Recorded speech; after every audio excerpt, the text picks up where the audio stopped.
Andrea Leadsom. Madam Deputy Speaker, the prospect of another lockdown is truly awful. Constituents are writing to me totally distraught, not being able to visit their families, facing the collapse of their business, and even those who are about to have a baby and wondering how on earth they're going to manage.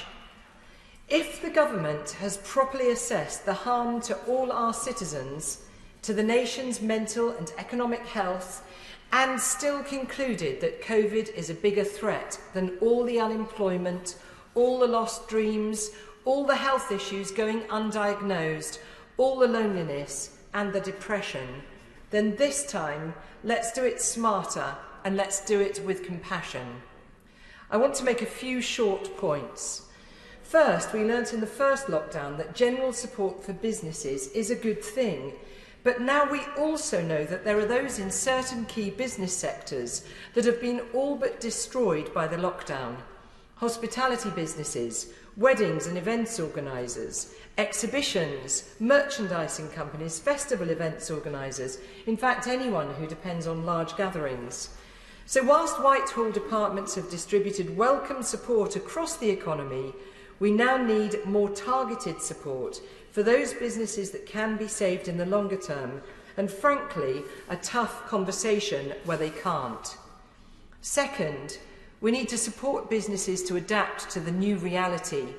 We saw in the first lockdown the brilliance of some, a gin distiller turning their trade to hand sanitisers, a dry cleaners becoming a face mask manufacturer, and many tradespeople developing perspex screens for tills. So what is the government going to do to help businesses to adapt and find a way through this? Third, we now know that there are businesses who could carry on, but who may be tempted, because of the way government support is so broad-ranging, to down tools, furlough staff and wait until better times emerge.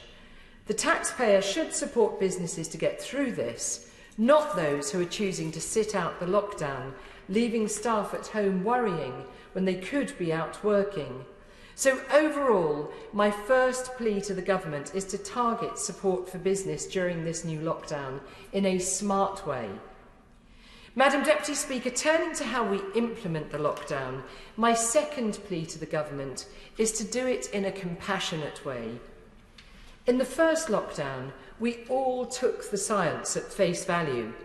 We were glued to the daily updates and followed the advice on what we could and couldn't do. This time around, I believe there's likely to be a genuine issue with compliance. Many of our citizens are financially struggling, others are emotionally struggling or worrying about their loved ones. Others are simply feeling, I'm not likely to die of COVID and I'm not willing to give up my freedom for the sake of a few who might die. Now, just to be clear, I'm not condoning non-compliance in any way, but this is a snapshot of what I'm seeing in my MP email inbox. So the conclusion I draw from the views of my constituents is that it is essential this time that the government doesn't just tell people what to do, but it also explains to them why this is important. The new restrictions must make sense to an ordinary, sensible adult and should be defensible and explicable, yes, by an ordinary, sensible MP. So outdoor swimming pools, village football, tennis, golf, are these really a danger to the spread of COVID? As my constituent pointed out to me over the weekend, when I play golf, I spend my whole time on my own in the bushes, looking for my ball. So if these outdoor pursuits that provide such a lifeline must stop, then those whose liberties are being denied need to understand precisely why. Thank you.